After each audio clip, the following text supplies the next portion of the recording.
Hello friends, welcome to our channel. आज हम पढ़ेंगे चरक सूत्र स्थान 5 जिसका नाम है मात्रा शीति अध्याय। इसमें हम दिनचर्या का वर्णन पढ़ेंगे। ठीक है। अब मात्रा, आहार की मात्रा कैसी होनी चाहिए? पुनः अग्नि बल उपेक्षणी, इसका मतलब हुआ अग्नि के बल की अपेक्षा करने वाली होनी चाहिए मात्रा आहार की, कि हमारी जो अग्नि है कि उसको वो डाइजेस्ट कर पा रही है अपने आहार को।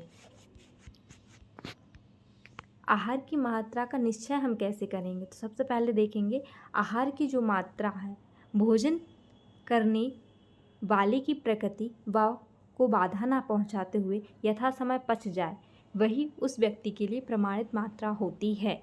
इसका मतलब ये हुआ कि हमें आहार का जो डिसाइड करना है कि हमें कितना आहार लेना चाहिए, तो हर एक व्यक्ति की प्रकृति अलग रहती, बात पित्त कफ, उसके अकॉर्डिंग डिसाइड करना है कि हमारी बॉडी कितना हमको खाना खाना चाहिए।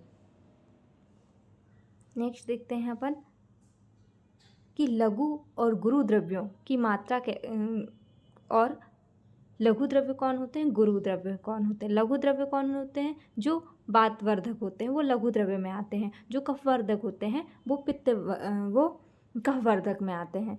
तो लघु आहार क्या होंगे? साली चावल, साठी चावल, दाल, लावा, कपिंजल, ऐड, जो ये आहार द्रव्य जो होते हैं स्वभाव से लघु होने पर मात्रा की अपेक्षा करते हैं। और जो पीठी होते हैं, ईख होते हैं, दुग्ध होते हैं, रबड़ी, मिलाई, ये सारे क्या होते हैं? गुरु द्रव्य होते हैं, है ना। नेक्स्ट देखते हैं अपन, हाँ, हमें कितना खाना खाना चाहिए। ये अपनी स्टमक है, ठीक है, ये अपनी स्टमक है। तो इसमें अपन को कैसे खाना खाना है? तो इसमें एक भाग अपन को बात आदि के लिए, एक भाग ठोस द्रव्यों के लिए और एक भाग लिक्विड के लिए ऐसे छोड़ना चाहिए। ये ठोस द्रव्यों के लिए, एक भाग हमको जो अपन लिक्विड चीज़ें ले रहे हैं, और एक भाग किसके लिए छोड़ना है? बात आदि दोष, मतलब वायु के लिए छोड़ना है। तो त्रिभाग शौहित्यम अर्धशौहित्यम गुरुणाम उपदेश्यते लघुनानि न अतिशौहित्यम उपयुक्ते। आहार द्रव्य जो होते हैं हमें ऐसे तीन भाग करने हैं अपने स्टमक के, उस अकॉर्डिंग खाना खाना है। नेक्स्ट देखते हैं अपन कि हमें कौन से जो खाना है जो हमें डेली यूज़ में लेना चाहिए, है ना। जो खाना है जो डेली यूज़ में हमें इसमें नहीं लेना है। सबसे पहले आता है कि बल्लूर, जो सूखा हुआ मांस है उसको बल्लूर बोलते हैं। और बल्लूरक आएगा, एक बल्लूरक आएगा, वो कर्ण संधान की विधि है। बल्लूरक अभी हम पढ़ेंगे, सूत्र स्थान में पढ़ेंगे ये, कि जो कर्ण संधान की विधियाँ होती हैं वो 15 होती हैं, उनमें से बल्लूरक एक कर्णसंधान की विधि है जिसमें का लास्ट में लग जाए। और बल्लूर जो होता है वो शुष्क सूखा हुआ मांस होता है ना। सालुक जो कमलकंद है, विष है, गुरु होने के कारण इनका अभ्यास नहीं करना चाहिए, डेली यूज़ में हमें नहीं लेना है, नहीं देखेंगे। और कूर्चिका मतलब जो मलाई की जो साइड आउटर लेयर होती है, खुरचन, वो नहीं खाना है। क्लाट जो छेना होते हैं उनको भी नहीं खाना है। सुअर का मांस, गौ का मांस, ये जो मांस हैं, मछली, दही, उड़द, यवक, ये डेली नहीं लेनी चाहिए। फिर आता है लगातार यूज़ कर सकते हैं हम खाना, वो है साठी का चावल, हम डेली खा सकते हैं। साली का धान, मूंग की दाल, सेंधा नमक, आंवला, जौ का आटा, आकाश का जल और जंगल मांस व मधु का अभ्यास हम डेली यूज़ में ले सकते हैं। ठीक है। नेक्स्ट देखते हैं अपन, अब आहार द्रव्यों का एक व्यापक सिद्धांत होता है। तो उसमें सिद्धांत में क्या बताया गया? यच्च नित्यम प्रयुज्यन्ते यच्च नित्यम प्रोजितम स्वस्थ अनुवर्तते, ऐसा आहार हमें डेली यूज़ में लेना है जो स्वस्थ का अनुवर्तन करे, मतलब स्वस्थ बनाए रखे। आजातानम विकारणम अनुपत्तिकरम चा, जो विकार को ना लाए, ऐसे हमें आहार का उपयोग करना, स्वस्थ उत्तम बना रहे और रोग की उत्पत्ति नहीं होनी चाहिए, ऐसे हमें डेली यूज़ में आहार लेना चाहिए। नेक्स्ट हम देखेंगे अब स्वस्थ व्रत में सबसे पहले देखेंगे अपन इसमें दिनचर्या में देखेंगे आचार चरक जो हैं वो स्टार्टिंग करते हैं दिनचर्या की अंजन से, ठीक है। अंजन से शुरू करते हैं आचार चरक, सुश्रुत करते हैं मंजन से। मंजन का मतलब ये कोड है, मंजन का मतलब होता है दंत पवन, है ना। और बाघभट जो करते हैं, बाघभट करते हैं ब्रह्म मुहूर्त से, है ना, ये याद रखना। स्टार्टिंग जो करते हैं ना वो ब्रह्म मुहूर्त से करते हैं। अब नेक्स्ट हम देखते हैं अंजन सब। तो आचार चरक में जैसे कि हमने पढ़ा स्टार्टिंग अंजन से करी है, तो हमेशा डेली कौन सा अंजन का प्रयोग कर सकते हैं? सौवीरा अंजनम नित्यम हितम अक्षरों प्रयोजित, मतलब सौवीरा अंजन का प्रयोग हम नित्य कर सकते हैं। और पंच रात्रे अष्टरात्रे व स्त्रवणार्थम रसांजनम। और स्त्रवणार्थ मतलब आँखों से जो पानी निकालने का काम करता है, जो हम स्त्रवण अंजन का प्रयोग करना है वो रसांजन होता है, जो 5 या 8वीं रात्रि को करना चाहिए, या 5वें दिन कर सकते हो या 8वें दिन कर सकते हो, ऐसे डेली यूज़ नहीं करना है। ठीक है। अब रस समुच्चय के अकॉर्डिंग यदि हम पढ़ें, रस समुच्चय ने 5 प्रकार के अंजन बताए, सौवीरांजन, रसांजन, स्त्रोतांजन, पुष्पांजन, नीलांजन। लेकिन आचार्य सुश्रुत की हम बात करें तो उन्होंने स्त्रवणार्थ मतलब आँखों से जो पानी निकालने के लिए जो अंजन का प्रयोग किया है वो किया है, आचार्य सुश्रुत ने क्या किया है, वो किया है स्त्रोता अंजन का प्रयोग किया है। कौन से अंजन का प्रयोग किया है? स्त्रोता अंजन। सुश्रुत क्या है? सर्जरी के स्रोत हैं, तो स्त्रोतांजन का प्रयोग सुश्रुत ने किया है और आचार्य चरक ने रसांजन का प्रयोग स्त्रवणार्थ में किया। और 5 से 8 रात्रि का प्रयोग करना है, 5 से 8 रात्रि में रसांजन का प्रयोग करें। जबकि आचार्य बागभट्ट जी बोलते हैं कि हम 7वें रात्रि को 7 दिन बाद हम करेंगे क्या? रसांजन का प्रयोग, जो हम स्त्रवणार्थ के लिए करते हैं। ठीक है। आचार्य बागभट्ट 7 दिन बोलते हैं और चरक 5 से 8 रात्रि बोलते हैं। ये क्वेश्चन जो है CCRS में आया हुआ था, अभी ग्वालियर में CCRS का एग्ज़ाम हुआ था। CCRS का फुल फॉर्म क्या है वो बता सकते हैं आप। आजकल जो न्यू GK आता है उसमें भी आपको यूज़फुल रहेगा। नेक्स्ट देखते हैं अपन, अंजन पढ़ लिया है। अंजन में अंजन क्यों करना चाहिए, है ना? तो हमेशा नेत्रों में कफ दोष प्राधान्य होता है, ये सबको पता है। चक्षुष तेजोमयो, है ना? क्यों? चक्षुष तेजोमयो तस्यम विशेष श्लेष्मतो भयम। हमेशा चक्षु क्या होता है? तेज मतलब होता है अग्नि महाभूत प्रधान होते हैं, इसको हमेशा श्लेष्मा से भय होता है ना? तो इसलिए हमेशा श्लेष्म हर कर्म हमें करने चाहिए, किसके लिए? अंजन के लिए, कि हमारे कफ को ना बढ़ाए।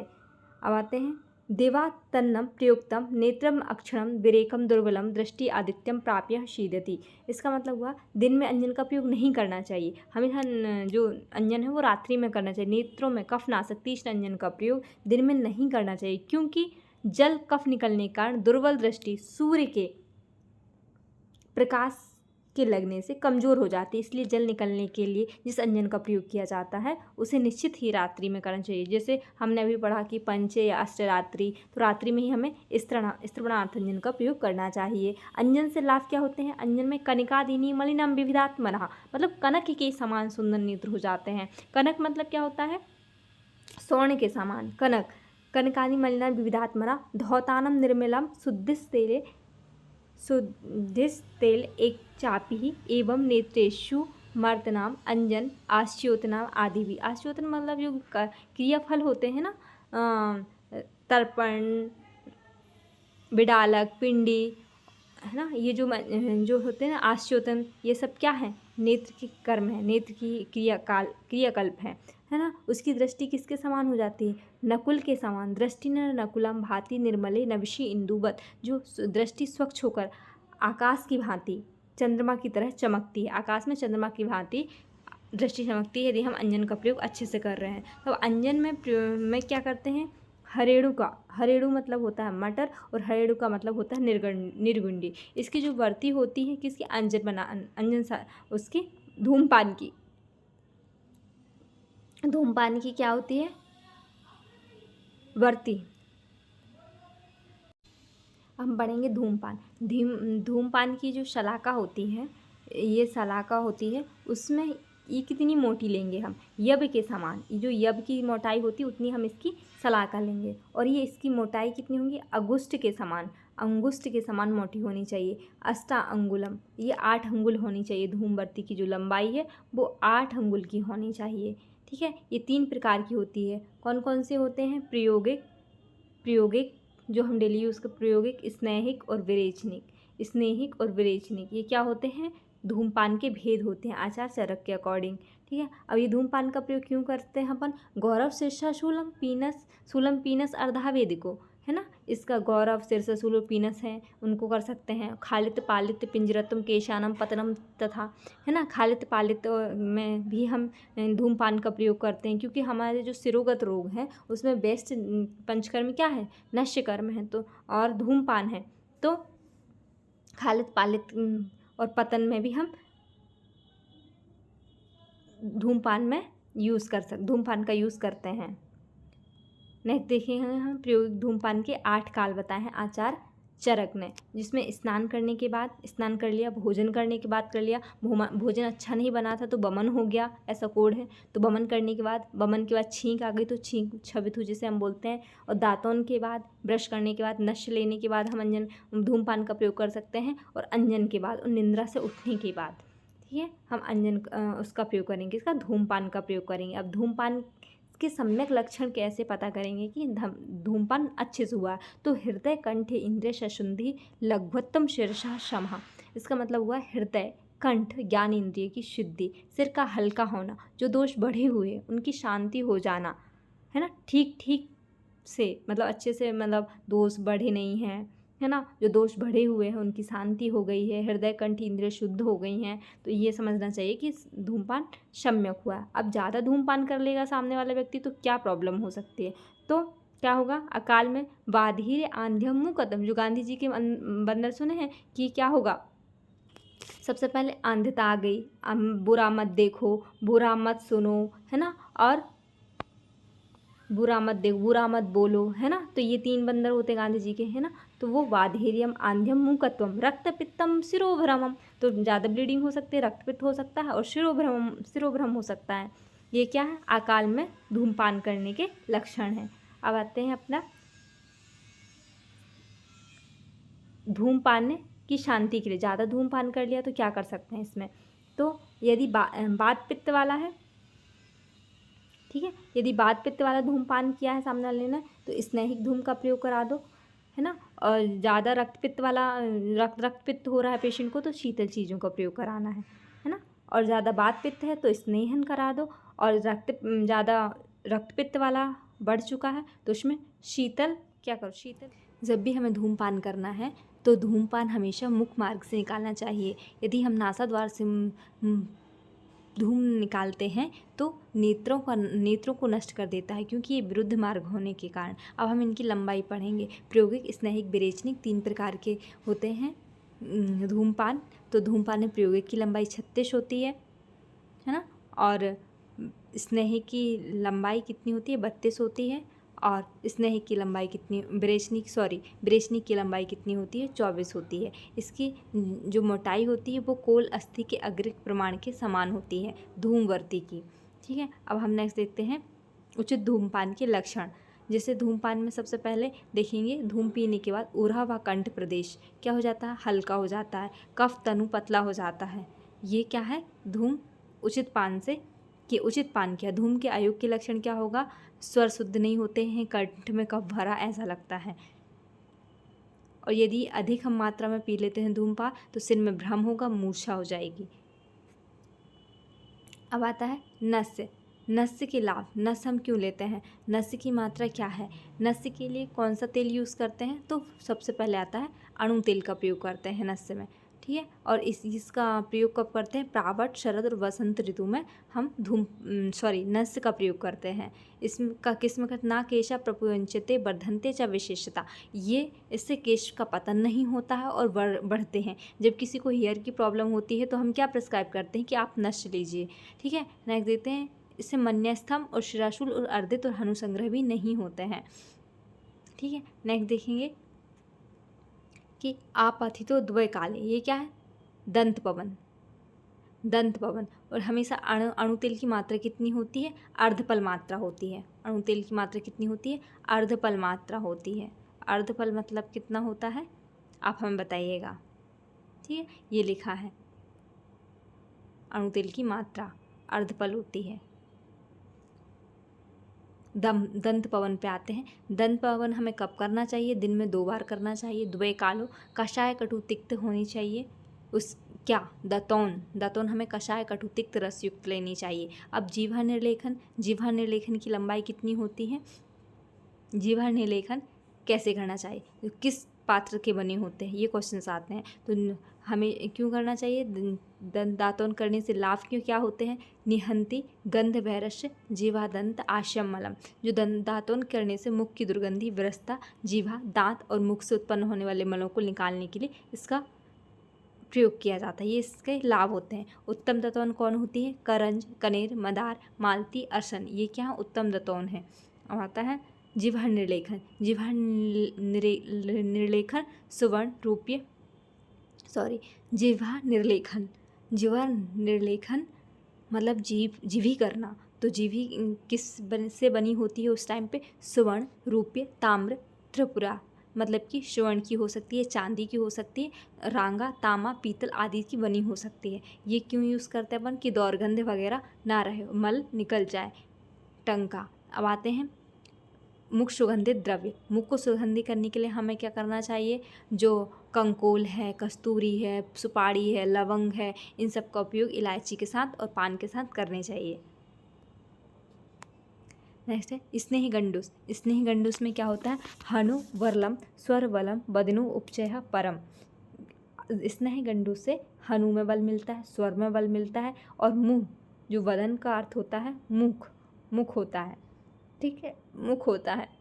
ये ना चादंता यान्ति क्षयम, मतलब कि दांतों का क्षय नहीं होता। दृढ़मूला भवंती चा, ना चादंता क्षयम यान्ति दृढ़मूला भवंती चा।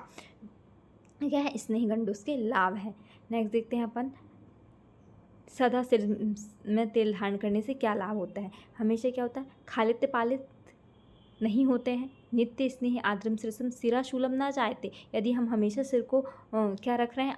आद्र रख रहे हैं। किससे? स्नेह से आद्र रख रहे हैं, तो सिराशूल नहीं होता है। साथ साथ खालित और पालित रोग भी नहीं होते हैं। खालित पालित ना केशा प्रपंतीता, मतलब कि ना खालित्य होगा, मतलब कि हेयर फॉल नहीं होंगे।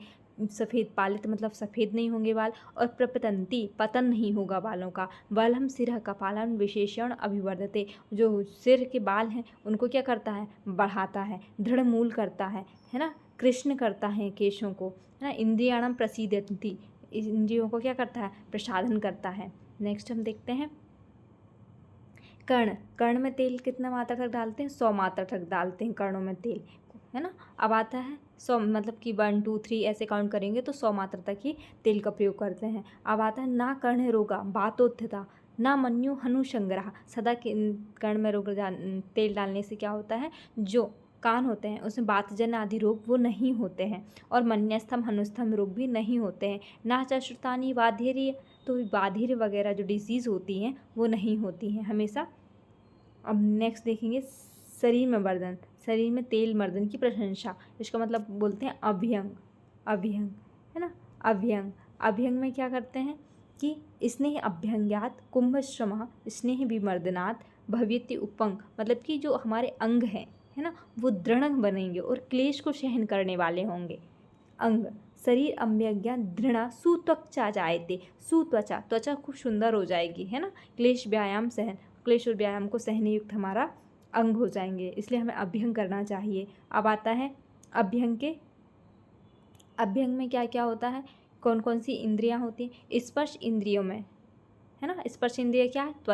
त्वचा में वायु अधिक होती है, क्यों करानी चाहिए? मतलब अभ्यंग, तो ये बताया स्पर्श इंद्रिया है। इस स्पर्श इंद्रिया क्या है? त्वचा है। त्वचा में वायु अधिक होती है, स्पर्श का अनुभव त्वचा के आश्रित होता है, तेल वातनाशक होता है इस कारण से, अतः शरीर में मर्दन करने से यह त्वचा के लिए परम हितकारी होता है। अतः प्रतिदिन तेल का अभ्यंग करना चाहिए। अभ्यंग क्यों करना चाहिए ये बताया कि स्पर्श इंद्रिय है, स्पर्श इंद्रियों में क्या प्रधान होता है? बात प्रधान होती है ना। बात सबसे बात को कौन कम करता है? तेल, इसलिए तेल से मर्दन करना चाहिए। तेल वातनाशक होता है। तेल अभ्यंग से लाभ, अब इसमें बताया है कि लाभ क्या होंगे। वही बलकर होता है, बल्य होता है तेल तो, है ना। सुस्पर्श होगा, बलवान होगा, प्रियदर्शन होगा, ये तेल अभ्यंग के लाभ हैं। अब पैरों में तेल मर्दन, अब हमें पैर में करेंगे तो दृष्टि का प्रसाधन होगा, इसलिए पैर में मर्दन करना चाहिए, जिससे कि दृष्टि अच्छी होगी। अब आता शरीर परिमार्जन, स्पॉन्जिंग बोलते हैं। शरीर में परिमार्जन का मतलब होता है स्पॉन्जिंग, या हम कह सकते हैं शरीर को पोंछना। जी, जैसे कई पेशेंट होते हैं जिसमें हम नहीं नहला सकते हैं तो हम पेशेंट के स्पॉन्जी करते हैं। तो दौर्गंध्यम गौरवम, है ना, हल्कापन आता है। दौर्गंध्यम गौरवम तंदा, गौरव को मतलब कम करता है। गौरवम तंदा कंडु मल आरोचकम, इन सब का क्या करता है? नाश करता है। दौर्गंध्य का नाश करेगा, गौरवता का, तंद्रा का, कंडु मल आरोचकम। स्वेद बीभत्ससा हंति, स्वेद बीभत्ससा, स्वेद मतलब होता है स्वेटिंग, बीभत्ससा मतलब जो मल लग गया है उन सबको हंति, हनन करेगा। ये शरीर परिमार्जन के लक्षण हैं। कि हमें शरीर परिवर्तन क्यों करना चाहिए। दौर्गंध्यम गौरवतंत्र कंडू मल आरोचक इन सब का क्या करेगा, हनन कर देगा। नेक्स्ट देखेंगे हम स्नान, जो कि बहुत इंपॉर्टेंट है। स्नान करने के क्या लाभ है। पवित्रम ब्रश्यम आयुषम श्रम श्वेद मलापहम।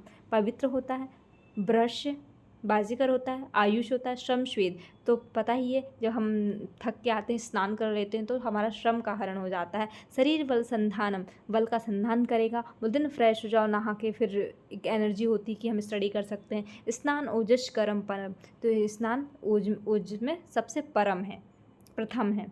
अब आता है स्वच्छ वस्त्रों का धारण। स्वच्छ वस्त्र क्यों करना चाहिए धारण, ताकि यहाँ पे लाभ बताया है। काम्यम यशम आयुषम लक्ष्मी अग्नम प्रहर्षणम, है ना। लक्ष्मी जी जिसके घर में है वो अच्छे स्वच्छ वस्त्र धारण करते हैं। श्रीमत परिषद, हम कहीं पे भी जाते हैं तो अच्छे श्रीमत परिषद, अच्छे वस्त्र, निर्मल अम्म धारणम, निर्मल और स्वच्छ वस्त्र पहनने चाहिए, है ना। अशोभा को दूर करता है। लक्ष्मी अग्नि मतलब होता है आलक्ष्मी अग्नि, माला बना है आलक्ष्मी मतलब कि हमेशा अशोभा को दूर करता है, इसलिए हमें अच्छे वस्त्र पहनने चाहिए। अब आता है ब्रश्यम सौगंध्यम आयुष्यम काम्यम पुष्टि बल प्रदम। ये किसके हैं, सुगंधित द्रव्य जिसे हम बोलते हैं इत्र या डीओ या कुछ भी जो परफ्यूम होते हैं आजकल, वो क्या ब्रश होते हैं, सौगंध होते हैं, आयुष होते हैं, काम्यम पुष्टि बल। सौमनस्य लक्ष्मी अग्नम गंध्यमाला निवेशनम, गंध्यमाला का निवेशन करने से मन अच्छा रहता है। अब आता है धन्यम, है ना, मंगल आयुष्यम श्रीमद निषूदनम, श्रीमद निषूदनम। निषूदनम किसका पर्याय है, निषूदनम है, कृष्ण भगवान को भी बोलते हैं। तो निषूदनम जिसके पास रत्न आभूषण वो निषूदन है। हर्षण काम्य ओजस, काम्य करता है ना, ओजस होता है। लेकिन ओजस से परम बात आए, ओजस से परम, ओजस से परम की बात आ जाए तो वो स्नान ही रहेगा, परम स्नान। और काम्य से ओजस्यम रत्न धारणम, रत्न धारण करने से भी ओज होता है। अब नहीं देखेंगे पैर और मल मार्ग की शुद्धि। मेध्यम पवित्रम आयुष्यम, जो मल मार्ग की शुद्धि करते हैं उससे में क्या होता है, मेद्य होता है, कहीं ना कहीं अपनी मेमोरी, मेद्य होता है। पवित्रम आयुष्यम लक्ष्मी कलीनाशनम, कली मतलब जो काला, या हम कोड बनाएंगे कि जो है ना काला वगैरह है वो सब साफ हो जाता है। तो लक्ष्मी कलीनाशनम पाद्यो मल मार्गाणाम, पादियो मल मार्गाणाम, जो पैर में मल लगे है उसको भी हमें धुलना चाहिए, है ना, मल मार्गों की शुद्धि करना चाहिए। सोच आदानी भी अवीक्षणम, मतलब पैर एवं मल मार्गों की बार बार शुद्धि करते रहने से धारण शक्ति बढ़ती। धारण शक्ति मतलब क्या है, मेध्यम, शरीर में पवित्रता बनी रहती। पवित्रम आयुष्यम, आयु की वृद्धि होती है। और लक्ष्मी अग्नम, आलक्ष्मी दृढ़ता, शरीर में कुरूपता नहीं आती है और कली का नाश करती है। ठीक है, ये है पैर और मल मार्गों की शुद्धि करने से। क्षौर कर्म, क्षौर कर्म में मतलब क्या होता है, बाल कटवाना। पौष्टिकम ब्रश्यम आयुष्यम शुचि रूप विराजनम, कोई अच्छी सी हेयर स्टाइल कर लेता तो क्या बोलते कितने अच्छा दिख रहा है सामने से लुक, है ना। तो रूप विराजनम कौन है, ये क्षौर कर्म। क्षौर कर्म मतलब होता है बाल कटवाना, केश दाढ़ी शमश्रु, है ना। ये आचार्य चरक बोलते हैं कि पक्ष में 3 बार कराना है। आचार्य के चरक क्या बोलते हैं, पक्ष में 3 बार कराना है ना, पक्ष में 3 बार, मतलब 15 दिन का पक्ष होता है तो हमें 5 डेज़ के अंदर पे क्या कराना है, क्षौर कर्म कराना है। जबकि सारे आचार्यों ने माना, चरक सुश्रुत बागभट्ट ने 3-3, है ना, पक्ष में 3 बार। त्रिपक्ष से केश शमश्रु, सुश्रुत जी भी यही बोलते हैं, है ना। अब आता है जूते पहनने से क्या होता है, चक्षुष्य स्पर्शन हितम पाद्योपशनाह, मतलब कि जो हमारे पैर हैं वो सब चीज़ को सहन कर सकते हैं। बल्यम पराक्रम सुखम वृश्य पादत्र धारणम, पराक्रम है सुख है। अब आता है छाता, इति प्रशमनम बल्यम, है ना, जो भी क्या है ऊपर से प्रशमनम बल्यम गुरुत्व शंकरम, छाता धारण करने से जो भावी जो शारीरिक दोष हैं, है ना, वो नहीं होते। कोई भी चीज़ ऊपर से गिर रही है, इन्फेक्शन नहीं होगा, बल बढ़ता है ना, प्रेत पिशाच आदि से क्या होती है, रक्षा होती है ना, शरीर का आवरण करता है। घर मतलब धूप होती है। अनिल रज धूल वगैरह से बचाता है ना। अम्बु पानी से बचाता है। छत्र धारणम, है ना, ये संक्रमण किसके लिए आया है, संक्रमण आता है छाता धारण करने के लिए। नेक्स्ट हम देखेंगे दंड धारण। दंड धारण के क्या लाभ हैं? दंड धारण स्खलतम, स्खलन मतलब कि गिर जाना, तो हमें गिरने से बचाता है ना। स्खलतम मतलब कि स्खलन बोलते हैं ना, स्खलित हो जाता है तो गिरने को बोलते हैं, तो गिरने से बचाता है। संप्रतिष्ठान, प्रतिष्ठित रखता है। शत्रुणाम च निषूदनम, शत्रुओं से हमारी रक्षा करता है। आम्बस्थनम आयुष्यम मतलब हमें सहारा प्रदान करता है, जैसे गिरने से बचाता है और भय को दूर करता है। ये क्या है? भयघ्नम दंड धारणम। नगरी नगरश रथवी रथेव तथा, मतलब जिस प्रकार एक नगरी जो है नगर और की रक्षा करता है और रथ चलाने वाला रथ की रक्षा करता है, उसी प्रकार स्वशरीर से मेधावी, जो मेधावी व्यक्ति हैं वो अपने स्वयं के शरीर की रक्षा सर्वप्रथम करते हैं। ठीक है। नेक्स्ट हम देखेंगे स्वस्थ वृद्ध प्रकरण का, मतलब कि जो भी हमारी जीविका है, मतलब जो हम अपने जीवन जीने के लिए जो हम जीवन जीने के लिए जो भी हम धन उपार्जन करते हैं, धन को एक वो धर्म विरुद्ध नहीं होना चाहिए। जो हमारा धन है वो धर्म विरुद्ध नहीं होना चाहिए, किसी को मार के काट के या फिर चोरी करके, ऐसे हमें धर्म जो जीविका है वो धर्म युक्त होना चाहिए, यही कहा गया है। हमारी 5th चैप्टर मातृशक्ति अध्याय कंप्लीट हुआ। नेक्स्ट हम देखेंगे 6 नंबर का चैप्टर। Thank you.